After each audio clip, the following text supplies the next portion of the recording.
Hola, soy Max Kaiser. Bienvenidos a Kaiser Report. El 12 de junio de 1987, el presidente Ronald Reagan dijo desde Berlín Oeste: Señor secretario general, si busca la paz y la prosperidad para la Unión Soviética y Europa del Este, si busca la liberalización, venga a esta puerta, señor Gorbachev, ábrala y derribe este muro. ¡Qué dramático! Ese fue el fin de la era de la colectivización y la escasez de la Unión Soviética, y el nacimiento de una etapa mágica de prosperidad en constante crecimiento que nos llevaría al futuro. ¿Stacy? Así es, fíjate bien en la palabra liberalización. Pues bien, tras 30 o 40 años de liberalización sin límites por todo el mundo, nos llega este titular. Minúsculo y por 1.100 libras al mes, esa es la respuesta de las empresas a la práctica de compartir apartamento en Londres. The Collective, un nuevo bloque de viviendas con capacidad para 550 personas situado en Old Oak y definido como una nueva manera de vivir en Londres, es la respuesta de las empresas al dilema al que se enfrentan los trabajadores recién llegados a la capital británica que buscan un apartamento y alguien con quien compartir gastos. El edificio que acoge a su primer ocupante este lunes se ha vendido ante el público como un lugar de residencia en el que los inquilinos podrán disfrutar de una vida sencilla y colectiva similar a la que llevan los estudiantes en las residencias, solo que en este caso va destinado a profesionales que están empezando sus carreras. Se trata de una torre con capacidad para 550 personas que cuenta con cocinas, baños y salones colectivos, junto con zonas de esparcimiento social y con unas habitaciones de tan solo 10 metros cuadrados. Pero aún así lo están vendiendo como algo muy interesante. Vamos a ver un cartel propagandístico de la Unión Soviética que he encontrado en una web en la que se burlan de todos los ejemplos de propaganda similares que ha habido en el mundo, porque la verdad es que me recuerda mucho a esto. La Unión Soviética está construyendo un mañana mejor y como prueba de ello, les ofrecemos estos modestos apartamentos de un dormitorio. Sí. O sea que lo de aquí es un ejemplo de colectivización muy parecido al de la Unión Soviética, donde la gente residía en viviendas minúsculas muy similares a estas, en las que compartían salón y zonas comunes. Es la sovietización del Reino Unido. La colectivización se está convirtiendo en el nuevo tema político de moda a medida que la economía sigue encogiéndose y favoreciendo a los cleptócratas de la élite. La economía británica no es en absoluto competitiva. Los oligopolistas muy arraigados en ella no hacen más que destruir la competencia y abrir un negocio cuesta mucho, salvo que uno dé servicio a los payasos de la élite. Por ejemplo, el sector de la tecnología financiera empezó teniendo ambiciones muy nobles en lo que respecta a la cadena de bloques, pero al final se ha convertido en un instrumento al servicio de Blythe Masters, un personaje fundamental en este nuevo paradigma de la colectivización gobernada por la cleptocracia. Por eso se obliga a la gente a residir en viviendas cada vez más pequeñas y se le cobra tanto por ellas. Es una colectivización. Los bancos les prestan un montón de dinero para que puedan acceder a esas viviendas y también para que los estudiantes puedan graduarse. De ahí que los estudiantes británicos jamás se hayan graduado con tales cantidades de deuda a sus espaldas. De hecho, son los más endeudados del mundo dentro de esta colectivización y sovietización de la economía británica. Y no solo eso, además se ilegaliza cualquier forma de discrepancia. Cuando un parlamentario laborista muestra su oposición al gobierno, el actual primer ministro lo tacha de terrorista. Ese es otro ejemplo más de la sovietización del Reino Unido de la que hablo. Mientras en la Unión Soviética ahora se vive estupendamente, el Reino Unido se ha quedado totalmente estancado. Lo que antes era la Unión Soviética. Por cierto, me gustaría recordarles a nuestros espectadores, dado que muchos de ellos no habrían nacido todavía, que en los años 80 los estadounidenses se reían de la colectivización y de cuando la gente tenía que hacer cola durante horas para poder llevarse algo de comida a la boca. Pues bien, ahora hay bancos de alimentos por todo el Reino Unido donde la gente tiene que esperar también durante horas para conseguir algo de comida antes de volver a su bloque de viviendas colectivas con su minúsculo apartamento de 10 metros cuadrados. El caso es que el edificio del que hablamos es el primero de unos cuantos que van a construirse. Se sitúa en Willesden Junction, encima de una estación de tren y cuenta con 550 habitaciones. Su construcción ha sido financiada por una familia singapurense de mucho dinero y ahora están construyendo otro parecido en la zona de East London, muy alejado del centro. Vamos a ver otro cartel propagandístico que también le otorga un carácter heroico y patriótico a lo que pretende promocionar, aunque primero voy a leer una frase de la persona que ha construido este edificio, Reza Merchant. graduado por la Escuela de Economía de Londres. Si recuerdas, en la Guerra Fría había una especie de competencia entre distintas ideologías económicas. Pues bien, yo no creo que sea casualidad que se diga que estamos iniciando la Guerra Fría 2.0 y que justo ahora empiecen a proliferar los ejemplos de colectivización. Vamos a ver qué dice Merchant. La construcción de Old Oak ofrece a los londinenses una fresca e innovadora forma de vivir, además de ser una opción mucho más necesaria en el actual contexto de crisis inmobiliaria que tenemos en la capital. Estamos cambiando la manera en que la gente elige vivir. Ofrecemos un producto que permita a los profesionales jóvenes londinenses la esencia de la economía británica: vivir decentemente, pasárselo bien y conocer a personas con su misma mentalidad. La convivencia en estos bloques genera un auténtico sentimiento de comunidad que ofrece acceso a un montón de entretenimientos más que cuando se comparte apartamento. Veamos ahora lo que dice el gerente del edificio, que trabaja sobre el terreno y que sabe que uno de los principales problemas de este tipo de convivencia es la limpieza. ¿Quién limpia la cocina? Las zonas comunes. Todos los residentes tendrán que acostumbrarse a vivir en comunidad y a limpiar las cocinas después de utilizarlas. Quienes incumplan esta norma repetidamente podrán ser expulsados, aunque eso sí, después de haber explorado todas las demás vías. Vamos a ver ahora sí nuestro segundo cartel propagandístico, esta vez del régimen norcoreano, en el que vemos a una ama de casa diciéndole a la gente: cierren el grifo, no dejen el agua correr. A lo mejor podrían colgarlo en ese bloque de viviendas colectivas que han construido en West London, lejísimos del centro. Después de esto, el siguiente paso será que todo el mundo lleve el mismo uniforme, como en la China de Mao o en otras dictaduras anteriores. Luego, las condiciones de vida... Bueno, ya van todos iguales, todos llevan barba. Sí, luego las condiciones de vida serán tan lamentables que tendrán que empezar a poner rejas en las ventanas y cerrojos en las puertas. Ese será el siguiente paso. Y de ahí ya todo será cuesta abajo hacia ese objetivo de mantener viva a la gente de la manera más barata posible. Al final, se acabará popularizando la esclavitud para competir con la mano de obra esclava de China. Eso es lo que nos espera. Volviendo a los años 80, muchos no se acordarán, pero lo que se nos decía era que el mejor sistema era el capitalismo de libre mercado al estilo estadounidense, que el resultado está repleto de fraudes y rentistas, y que si en lugar de eso elegíamos el comunismo o el socialismo, acabaríamos viviendo en comunas, algo que no le gustaría a nadie, y teniendo que hacer cola en los bancos de alimentos. Pues bien, eso es precisamente lo que han conseguido con esa política de mando y control tan propia de la Unión Soviética, tanto en el aspecto monetario como en el aspecto militar. Sí, la idea que tenía la Unión Soviética de que el autoritarismo no tenía límites no funcionó. Pues bien, en la era posterior a Reagan, lo que se cree que no tiene límites es el dinero fiat, que se puede emitir por billones sin ninguna consecuencia. Sí. ¿Creen que es un recurso ilimitado? Sí. Al final, el resultado de ambas políticas ha sido el mismo: la cárcel para la población. Exacto. La diferencia es que mientras que en la Unión Soviética no había alternativa, en nuestro caso nos encontramos en la cárcel de la deuda por decisión propia. El dueño del edificio de Willesden Junction dice que es elección nuestra, que podemos elegir vivir en un lugar mejor que en un apartamento cochambroso. Vamos a ver el análisis que hace The Guardian sobre este tipo de convivencia en The Collective. La convivencia colectiva está bien para los estudiantes, pero para el resto es un asco. Quizá lo que más molesta de este edificio, que está sustituyendo la vida independiente por una especie de permanescencia, una indefinida etapa de estudiante, es que seguramente el modelo funcione.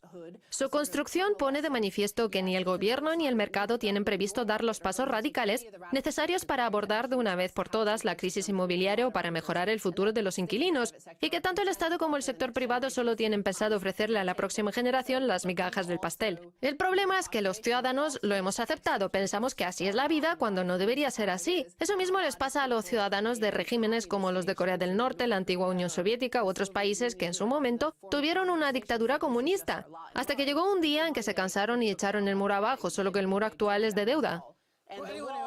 En el Reino Unido, cualquier persona que se oponga al discurso mayoritario es considerado un disidente y castigada con dureza. Se le cierra el grifo de crédito. No lo olvides, el muro es de la deuda, el acceso al crédito. Efectivamente. Y si se le cierra el grifo del crédito, esa persona se queda en la calle. Por eso preferirá vivir en una prisión colectiva de esas, porque pensará que siempre es mejor que quedarse en la calle a merced de todo tipo de torturas y abusos. Los británicos que entran a formar parte de estas cárceles colectivas no lo hacen por voluntad propia. Es que en cuanto se oponen al discurso mayoritario, el gobierno y los medios de comunicación que están a su servicio los etiquetan como disidentes y los marginan del resto. Volvamos a Estados Unidos, el país que presidió Reagan. El índice de viviendas en propiedad de Estados Unidos vuelve a caer, situándose prácticamente en niveles que no se alcanzaban desde hacía 48 años. Aunque la caída borró de un plumazo las esperanzas de que el descenso hubiera tocado fondo, los economistas aseguran que la estabilización es una buena noticia. De nuevo tenemos ese toque patriótico que debe tener todo buen mensaje propagandístico. Es una buena noticia, aunque sea un desastre. El índice de viviendas en propiedad en Estados Unidos se sitúa en mínimos que no se alcanzaban desde hacía 48 años, pasando del 65,8 al 63,5%, el menor nivel registrado desde 1968, antes incluso de que Reagan llegara al poder. Mira, hay un cambio del que nadie habla. Antes, las cifras económicas se calculaban por familia, porque el matrimonio y los hijos influyen en el PBI. La formación de nuevas familias. Exacto, la formación de nuevas familias. Así estaba modelada la economía de hace 40, 50, 60 o 70 años. Pero ahora eso ha desaparecido. La economía actual está basada en los teléfonos celulares y nuestra interacción con ellos, de forma que si se encierra a miles de personas en una celda con un teléfono celular, seguirán pudiendo entrar en Facebook, lo que hará que las acciones sigan subiendo. Cuando el hecho de que la gente vaya a la cárcel y que las acciones de Facebook suban no deberían tener nada que ver. Vamos a seguir viendo toda esa propaganda optimista que publican los medios. Las continuas caídas en el índice de viviendas en propiedad reflejan en parte el incremento de familias que viven de alquiler. En el primer trimestre del año se han formado en torno a 363.000 familias más que viven de alquiler respecto al año pasado, casi el doble de las nuevas familias con una casa en propiedad. Eso en lo que respecta a la formación de nuevas familias. Recuerda que antes he dicho que el muro que se ha de derribar es el del crédito o el de la deuda. Parece que factores como el aumento del precio de la vivienda, los préstamos estudiantiles y que la gente se case y tenga hijos más tarde, la incertidumbre sobre si comprar una casa puede ser una buena inversión, está llevando a las familias más jóvenes a inclinarse por el alquiler en lugar de por la compra. Mira, llegará un punto en que hasta los presos del corredor de la muerte que están a punto de ser gaseados vayan camino de la sala de ejecución actualizando su perfil de Facebook. Hay 1.000 millones de personas en el mundo que actualizan cada día su perfil de Facebook. Ese es el parámetro que hay que tener en cuenta a la hora de analizar la economía mundial, no la formación de nuevas familias. No hay nadie que se ponga a formar una familia por voluntad propia porque sale carísimo. Prefieren vivir colectivamente. Colectivamente, ya sí. sea en el sótano de sus padres, en la buhardilla de sus abuelos. Mientras tengan tiempo para actualizar su perfil de Facebook. El gobierno británico me está masacrando. Voy a actualizar mi perfil. Tenemos que pasar a la segunda parte. Pásatelo bien con el ahijado de Trotsky, el doctor Michael Hudson. Efectivamente, el doctor Michael Hudson o el ahijado de Trotsky. Estoy deseando empezar ya, no se vayan.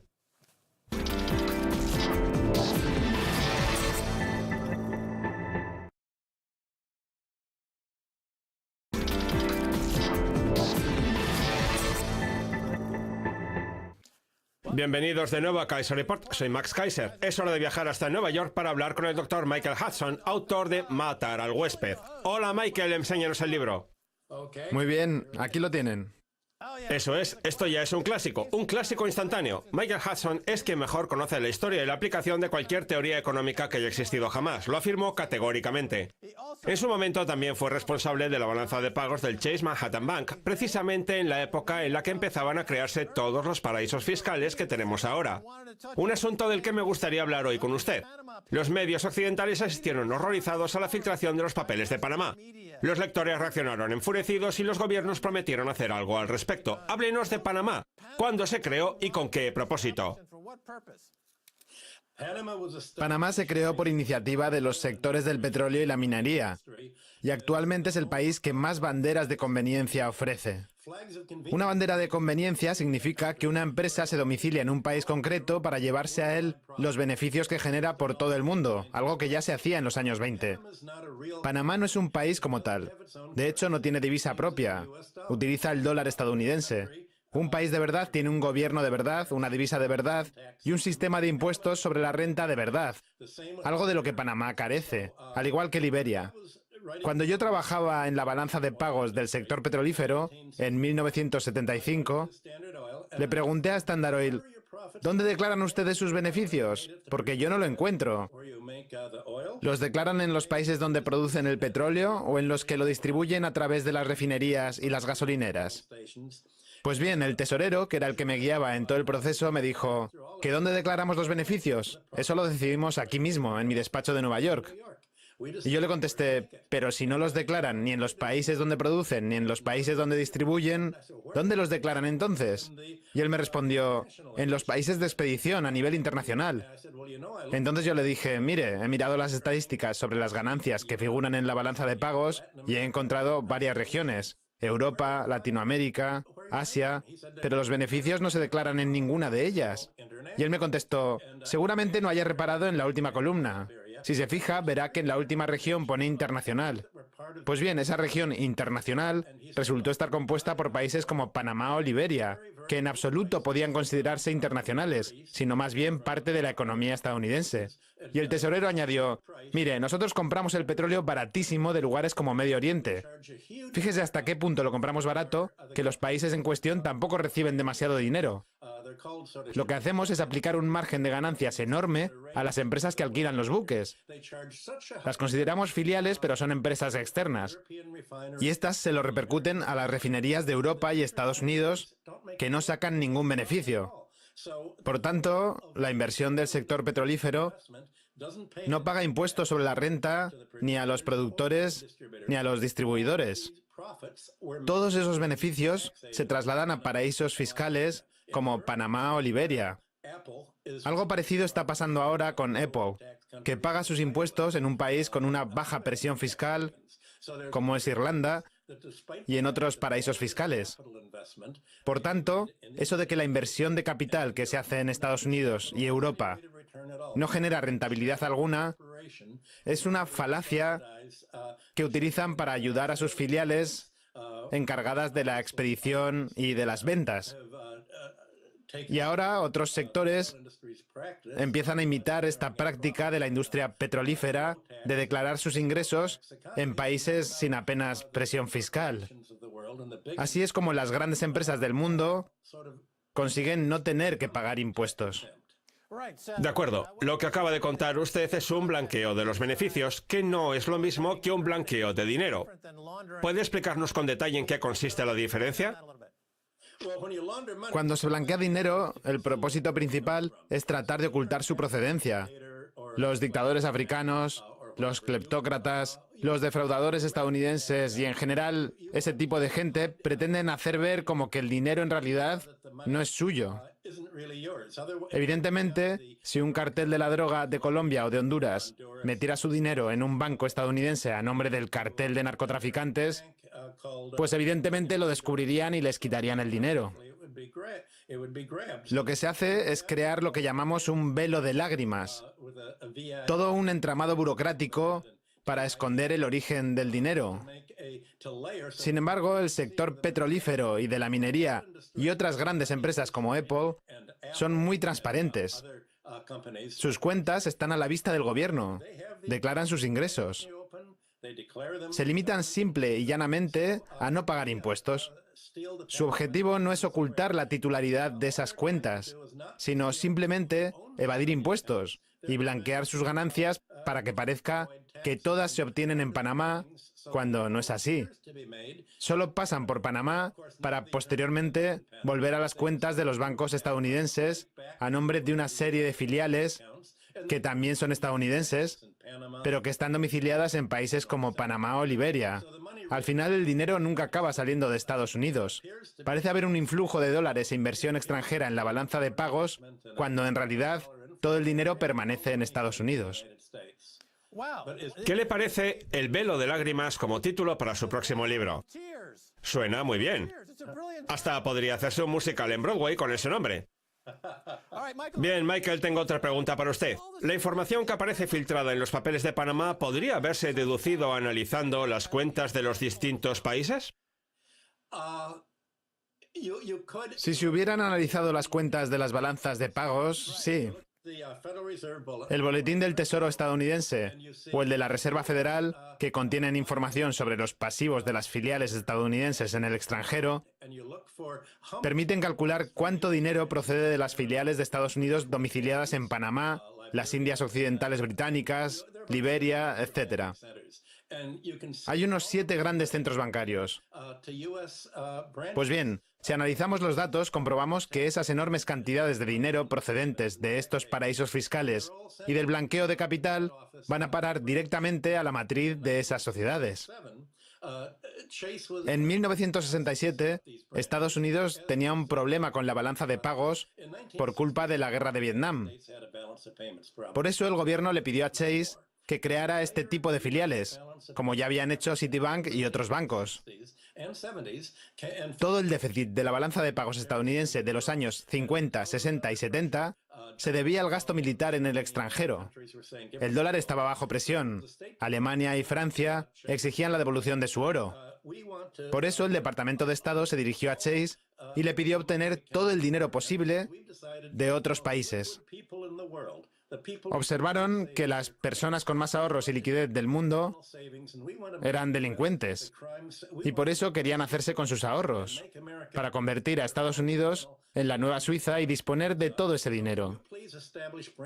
Por eso nos pidieron crear filiales allí, para que los traficantes de droga colombianos, latinoamericanos y caribeños pudieran meter su dinero en ellas y luego enviarlo a la sociedad matriz, porque si no el dinero iría a parar a Suiza y a Europa, lo cual se traduciría en una subida del franco suizo y del resto de divisas europeas frente al dólar.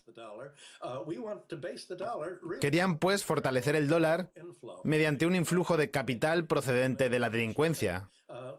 Así que nos pidieron que calculáramos cuánto dinero del que en ese momento iba a parar a Suiza, el Reino Unido y el resto de Europa podía ir a parar a Estados Unidos. Ese fue mi trabajo durante algún tiempo, calcular cómo convertir a Estados Unidos en un centro neurálgico del dinero procedente de la delincuencia. Por aquel entonces el Congreso practicaba una retención sobre la inversión extranjera en bonos del Tesoro del 15%. Pues bien, llegó un punto en que el Congreso dijo: no se puede pedir a los delincuentes que paguen impuestos, porque en ese caso se llevarán el dinero a otro sitio. Por eso derogó esa retención del 15% aplicada a los ingresos derivados de los bonos del Tesoro, para que los delincuentes invirtieran en ellos, dado que se trata de la inversión más segura de todas. De acuerdo. Me gustaría insistir en una cosa que ha mencionado antes. Lo que han destapado los papeles de Panamá sobre los paraísos fiscales es lo mismo que hace Apple en Irlanda. ¿No es así? Sí, eso sí. Entonces, dígame, Irlanda aplica un impuesto de sociedades del 15%, mientras que Panamá directamente no lo aplica. Y en Irlanda la titularidad de las cuentas no es secreta, cosa que no sucede en Panamá, donde el dinero al final acaba en empresas domiciliadas en distintas partes de Estados Unidos como Nevada y Delaware, después de haber pasado por las Islas Caimán, por Riga, en Letonia, uno de los principales centros por los que fluye el dinero postsoviético. El dinero pasa por muchos sitios antes de acabar en Delaware o Nevada, y después en los bancos de Nueva York. bien, vamos a pasar a otro asunto. Hace poco Arabia Saudita amenazó con vender 750.000 millones de dólares en activos estadounidenses. ¿Debería Estados Unidos hacer público el contenido del informe secreto de 28 páginas sobre los atentados del 11 de septiembre? ¿Qué consecuencias acarrearía esa decisión, Dr. Hudson? En 1975, Herman Kahn y yo fuimos a la Casa Blanca para hablar del papel del petróleo en la balanza de pagos. Pues bien, el secretario de Estado del Tesoro nos contó que tras la guerra del petróleo les habían dicho a Arabia Saudita y a otros países de la región que podían subir el precio todo lo que quisieran. Recordemos que cuando Estados Unidos cuadriplicó el precio del grano, la OPEP respondió haciendo lo propio con el precio del petróleo, lo cual molestó bastante a Estados Unidos. Pues bien, ahora les decían que podían subir el precio todo lo que quisieran, porque cuanto más alto fuera el precio, más beneficios obtendrían las empresas petroleras estadounidenses. Eso sí, el dinero que se obtendría como consecuencia de esa subida del precio tendría que reciclarse en Estados Unidos, en el mercado bursátil, el de deuda o el inmobiliario. De lo contrario, se consideraría un acto de guerra que desencadenaría una invasión por parte de Estados Unidos y un cambio de régimen.